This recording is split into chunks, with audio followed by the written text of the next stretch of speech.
Welcome back, everyone, to NFL Talking Points. I am your host, Joseph Gardner. Today, going over Week 11. We're just going to go over the recap. Preview. We are previewing Week 11, telling you what's coming up. It's going to be a little bit of a later episode. It's late at night. It was my anniversary, 5-year anniversary this weekend. So I'm going to try to get this done really quick, still give you my player props at the end. But for starters, I do want to go over Thursday Night Football recap. Jets going to New England to face the Patriots. Jets open this game with a starting touchdown drive. 13 plays. Looked really good. 7-0. Jets leading. From there, it was all Patriots. Lots of things wrong with this Jets team. Justin Fields, definitely one of the things wrong with the team. Not the reason that they lost this game. He had multiple throws on third down that were spot on, and lots of drops, dropped interceptions, played terribly against the run. Travion Henderson of the Patriots with 3 touchdowns, 2 rushing and 1 receiving in this game. It just couldn't find a way to win it, and I think it was definitely a winnable game, as surprising as that is. I picked the Patriots to cover 12.5 points. They did cover 12.5 points. They scored 13 points more than the Jets, 27-14. I also took the over in this one. I did not hit that. So, I think that a lot of people are saying that, after this game, Justin Fields, we just can't win with him. Like, what are we doing? And while I agree that Justin Fields is not a quarterback really that you can win with, and he's definitely not a quarterback that you win because of, that's for sure. For me, it's not the reason that they lost this game. And to me, there was just so many other things. Adonai Mitchell, who they just traded for, had so many drops. Most of them on third down. That were catchable balls. So going over player props, I did Hunter Henry over 2.5 receptions. He had 3 in the first quarter and then only got 1 more after that. But yeah, hit. And I had Breece Hall over 62.5 rushing yards. He hit 58, just under on that one. So went 1-1. That's not ideal. But we move on. Let's go and talk about the games this week in Week 11. The Colts and Saints both on bye this week. Just 2 teams, so we got a few different games coming up. First game, the international game, Washington, Miami. Both of these teams are 3-7, and yet they feel like they're kind of coming and going in opposite directions as we thought just a few weeks ago. Felt like Miami was just down, and Mike McDaniels was going to be fired any minute. Felt like Washington just needed a little bit of help from their QB. Just a couple things were breaking wrong. And now it feels like things are going in the opposite direction. The Miami coming off of just a few good games. And Washington just is looking as bad as ever. I'm actually going to pick Miami in this one. And that's surprising to me. But I like the way that this Miami team is playing. I like their run game. And I don't see what Washington has that can really beat them. I am going Devon Achane to score a touchdown in this one. Anytime TD in this game. Next, we've got the Buffalo Bills hosting the Tampa Bay Buccaneers. Both of these teams 6-3. Huge game for both of these teams. Tampa Bay coming off of a loss, and Buffalo coming off of a loss. It feels like both of these teams really need it, and for that reason, I am going to take Buffalo at home just because they're at home. This is a really tough game, and the other reason I'm taking the Bills is because the Bucs running back is still injured. They've got their backup Rashad White in, not nearly as good. So and the Bills really I think their main concern is run defense. The fact that Tampa Bay is missing their starting running back and the Bills are at home, for me, gives the Bills the edge. So that is who I'm going with. However, I am going Baker Mayfield to have over 200 passing yards in this game. Next, we've got Chicago and Minnesota. Good divisional matchup in this one. Chicago just on the up and up. Look like they're competing, and they're second in the division right now, tied with the Lions for the division. And it's kind of insane that the Bears are 6-3 to me. It's also kind of crazy that the Vikings are 4-5. And if we think about the fact that the Vikings barely came back and beat the Bears earlier in the season, this Vikings team could be 3-6, and the Bears could be 7-2. They could be one of the top teams in the NFL right now. But that didn't happen. Minnesota came back, and now this is the rematch for this year. J.J. McCarthy seems like kind of just an up and down character. Give me the Bears in this one. I like Minnesota's defense a little bit better than Chicago's, but there's just too much on offense for Chicago. I like the Caleb Williams to do okay against this Minnesota defense, and so yeah, give me the Bears. And I'm going to take Colston Loveland, the tight end for Chicago, to get over 2.5 receptions in this one. Next, Carolina and Atlanta. Carolina Panthers versus Atlanta Falcons. Carolina 5-5, Atlanta 3-6. Atlanta is hosting. To me, Carolina, it needs the win, but I think the Falcons are the better team. Every statistic shows this. The only really thing I think Carolina has really, really good on their team is their run game, and Atlanta should have a better run game because they have Bijan Robinson, who should be one of the best running backs in the league. Atlanta's at home. Give me the Falcons in this one. The 3-6 Falcons get a win over the 5-5 Panthers, and for me, Bijan Robinson is going to score a touchdown over 1.5 anytime TDs for Bijan Robinson. Next, we've got the Los Angeles Chargers taking on the Jacksonville Jaguars. Chargers at 7-3. Jacksonville at 5-4. Jacksonville needs this. They really do if they have any hope. If Jacksonville drops to 5-5, it just gets so much more difficult. You've got teams like the Bengals who are coming up. The Texans are up to 4-5 now in their own division. There's just too much at stake. The Chiefs are at 5-4. I just think that Jacksonville needs this. And without an offensive line in Los Angeles, Jacksonville should be able to get it done. At home, I don't know if I trust this offense for Jacksonville, and I don't think the defense can do enough to get turnovers.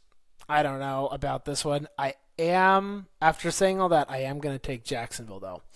I think Justin Herbert is amazing. I don't think he's going to be able to bring his team enough in this one. And my player prop for this one is actually Justin Herbert to throw an interception. He's been pretty consistently throwing one interception a game, and this Jacksonville team has been really good at getting interceptions. The Jags are second in interceptions in the league. They've got 12 so far this year. So, give me Jacksonville at home. 5-4 to beat the 7-3 Chargers. Next, you've got the Green Bay Packers, go Pack go, against the New York Giants. Giants at home. Last time the Packers played the Giants, it was really embarrassing, and our defense let some Italian quarterback run him down the field. I forgot his name. Tommy DeVito. That's it. The Giants had this Italian quarterback, Tommy DeVito, walk the Packers defense right down the field, score a game-winning touchdown, and the Packers lost to the Giants last time we played them. Well, let's not let that happen again. The Packers can't afford to let that happen again. The Bears and the Lions are on top right now, and the NFC is too competitive in the wild card to just be kind of playing games. At this point, you've got to get out ahead. Let's go 6-3-1. That doesn't sound great, but it sure sounds better than 5-4-1. That's for sure. And no Jackson Dart in this game, so Jameis Winston is going to be starting. I said last week, if I was the Giants, I don't know why you're not playing Jameis Winston and why you keep playing Russell Wilson. And unfortunately, they heard that and decided to switch to the better quarterback the week that they play the Packers. So we'll see how that goes. Jameis Winston is known for lots of deep throws, lots of touchdowns, but also a lot of crazy, stupid interceptions. So give me the Packers in this one. I have been burned enough this year to tell you, don't bet on the Packers and don't I don't know. I think that there's a lot that you could get in this game, but give me Josh Jacobs anytime touchdown. This Giants defense is 32nd. They're the worst defense in rushing yards, in rushing defense. And I talk about the Bills defense being bad all the time, but that's because everything else is good on that team. The Giants, there's not much good on this team outside of Jackson Dart. Jackson Dart is injured. Cam Scatterbo is injured. Malik Neighbors is injured. And their run defense is trash. Packers, take care of business. Next, we've got the Cincinnati Bengals going to Pittsburgh to face the Steelers. Another division matchup. Cincinnati 3-6. Pittsburgh 5-4. Give me Cincinnati in a stunner. High scoring game, probably, just because it's the Cincinnati defense. I haven't really seen too much from this Pittsburgh team. They've relied solely on massive amounts of turnovers. They had to do that against the Colts. They had to do it against the Panthers. They had to do, or not the Patriots. Like the games that they've won, a lot of them have come down to a crazy number of turnovers in the same game and then barely squeaking it out. I don't see that happening with this Cincinnati team. I think Joe Flacco has a turnover or two in him. Not enough to give the Steelers team a win. Give me Pittsburgh on the road to get a win in this one and make that division even more spicy. My pick for that one is Aaron Rodgers to over 1.5 passing touchdowns. I don't think there's any way Aaron Rodgers is getting less than 2 passing touchdowns in this game against one of the worst defenses in football in the Bengals. Next, we've got the Houston Texans traveling to Tennessee to face the Titans. Houston is 4-5. Tennessee 1-8. This should be a knockout blow if I've ever seen one to the Tennessee Titans. Titans are 1-8. Should be 1-9 at the end of this. Houston's defense is top 5. Their offense is coming into their own, even with Davis Mills, their backup quarterback, playing. Give me Houston. Not too much more to say on this one. If the Titans win this, maybe it's because it's just a weird divisional game, but I'd be pretty shocked. And for my player prop, I'm going Joey Sly. He is the kicker for the Titans to make 2 field goals. I think the Titans will get into field goal range twice against that defense, even if one of them is just because of an interception and one's a long throw, that's a long completion. I just think that Tennessee's going to be able to get into field goal range twice, kick 2 field goals. They're not going to score any touchdowns. Give me the Tennessee kicker to score 2 field goals. Next, we've got San Francisco and Arizona. Niners are 6-4. Cardinals 3-6. Another divisional game. Lots of divisional games this week.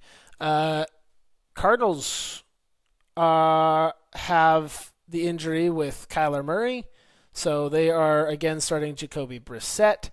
San Francisco, for the first time, or not first time this year, but for most of this year, has not had their starting quarterback in Brock Purdy or their number one wide receiver, Enrique Pearsall, on the field. Both of them coming back this week. Give me the 49ers to take care of business on the road. I think that Brock Purdy and Ricky Pearsall come right back into it. Lots of deep throws, lots of stuff underneath that opens up even more space for Christian McCaffrey than he's even had. Give me San Francisco to win this one on the road and make that division a little bit more complicated. That would take them up to 7-4 and pretty much knock the Cardinals completely out of contention in the NFC, and especially in the NFC West. That division is so packed. 49ers, if they get a win, go to 7-4. The other two teams in that division, Seahawks, Rams, they play each other this week. Both of them 7-2. One of them is going to be 7-3, and one loss less than the 49ers in that division. It's kind of crazy. The Seahawks 7-2, the Rams 7-2, both playing each other. This is our number one team and number two team in the power rankings with Matthew R. Scott that we do. It's a phenomenal matchup. It's the craziest game. It's a shame it's not on Sunday Night Football or Monday Night Football. Sunday Night Football is good. Eagles, Lions. Monday Night Football, Cowboys, Raiders. We could do without seeing that in prime time for sure. Just so many other fun divisional games that would be more fun, but whatever. In this one, this is so tough. It is a coin flip. I don't know anyone who thinks that this is an easy decision. The Seahawks defense has been playing out of their minds. The Rams defense has been playing out of their minds. Both of these offenses are so explosive. We could see any number of outcomes here. We could see a blowout. We could see a shootout. We could see a massive defensive performance where both of these teams are struggling to move the ball. I don't know what to expect with this game. Neither of these teams have faced opponents even close to the caliber of these teams, besides the Rams, who played the Colts and barely beat the Colts because Adonai Mitchell, again, kind of wrecked that game for them like he did for the Jets this Thursday night. So, for me, give me the Rams just because they're at home, because I like Puka Nacua and on the other side, Devontae Adams, whereas in Seattle, you've got Jackson Smith-Njigba, and then you've got Cooper Kupp, who the Rams traded to the Seahawks so they could make room for Devontae Adams. Give me the Rams. Not super solid on that one, though. And, player props. I forgot my San Francisco prop. Christian McCaffrey over 40 reception yards. And for this game between Seahawks Rams, Jackson Smith-Njigba anytime touchdown. Give me Jackson Smith-Njigba to score a touchdown. Next game, Kansas City going to Denver to face the Broncos. The Chiefs are 5-4, Broncos 8-2. It has massive playoff implications because if Denver wins this, it almost certainly seals them. They go up to 82% chance of winning the division. I projected at the beginning of the season that the Denver Broncos would win their division and that they would make it all the way to the AFC title game. So far it's looking okay. The record sure makes it seem like that's going. And it looks like they're going to take the division as long as the Chargers or Chiefs don't make some crazy run. This would be where that happens, though. And I kind of like the Chiefs in this one. Denver is missing a lot of pieces. They are down their number one running back in J.K. Dobbins. They do have a highly drafted rookie in R.J. Harvey, who I think can be really good and can be a three down back. But In addition to that, they're also missing their number one cornerback in Patrick Surtain. So give me the Chiefs in this one. I think they're going to be able to do enough against this Denver secondary, and that they'll be able to get the win. And even though Bo Nix has played really well against the Chiefs, I just don't think he's going to be able to do enough against this Chiefs team who is, at this point, desperate for a win. So next, you've got the Baltimore Ravens traveling to Cleveland to face the Browns. Ravens are 4-5. Browns are 2-7. Another divisional game. There's quite a theme here with divisional games this week. The Ravens should win this, and I think they're going to. It's a divisional game. Things can get wacky, and that defense, especially Myles Garrett, is just so good. But Lamar Jackson's been on another level. Give me Lamar Jackson in this one. This one shouldn't even be close. I don't think it will be. Give me Lamar Jackson. Make that Baltimore team 5-5 and get it close. I mean, if Cincinnati wins and Baltimore wins, it goes. The records are Cincinnati's 4-6, Pittsburgh 5-5, Baltimore 5-5. This division gets scary and very interesting very fast. So my player props for both of those games, I'm going Patrick Mahomes and Lamar Jackson, both of them getting 2 passing touchdowns, over 1.5 passing touchdowns for both Patrick Mahomes and Lamar Jackson in those 2 games. Next, Sunday Night Football, Lions, Eagles. Philadelphia is at home. Detroit traveling. Detroit 6-3. Philadelphia 7-2. This is an NFC decider, I think. I mean, if the Lions can win this and then get some momentum going into the next few weeks, this could really kick the Lions into gear. The Eagles win this one, and I would be kind of lost. And it would tremendously help the Packers. I would not mind the Eagles winning this one at this point.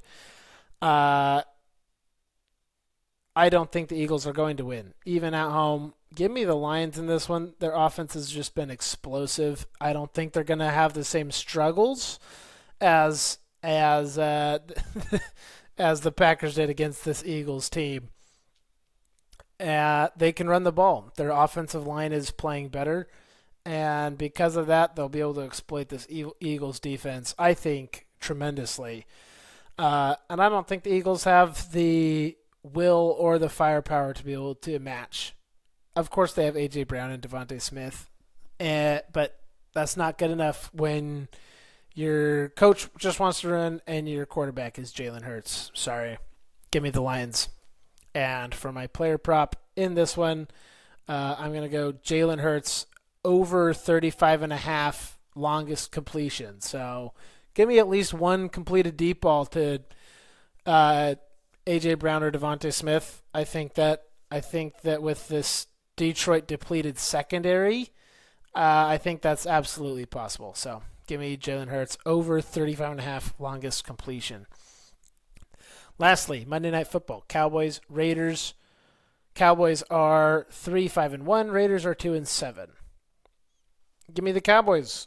Easy as that. I don't have to talk too much about this game. Cowboys offense is really good. Cowboys defense is really bad. Raiders offense, not very good. Raiders defense also not great outside of Max Crosby. And the Raiders offense, not great outside of Brock Bowers. Maybe you can throw an Ashton Genty in there. He hasn't really performed up to snuff yet this year, though. So not a huge fan of this game at all. Give me Dak Prescott over 1.5 passing touchdowns in this game. This Raiders defense isn't very good, and this offense has been on a little bit of a slump. Give me a bounce-back game for Dak Prescott. And then 2 bonus picks for you just because of my Packers and Giants. I'm not going to put these in my picks in my record or anything. If I get them right, doesn't count. Get them wrong, doesn't count. I'm going for both Jordan Love and Jameis Winston to have over 225 passing yards. I think this could be a fun game to watch. Hopefully the Packers pull it out, though. It would suck if they didn't. So thank you all for tuning in. Hopefully we can get to watch a lot of these games. It's going to be a really, really fun week. So many divisional matchups, so much to learn, and we're getting to the point where a lot of these games are going to decide playoffs very directly. So it's getting really exciting. Thank you, everyone, for joining me. I will be back later next week to recap everything in Week 11, and hopefully I'll be able to start coming up with... I've been brainstorming a lot of new different segments that I could do to make this a little bit more fun. So tune in next week. Thank you, everyone. Keep the call.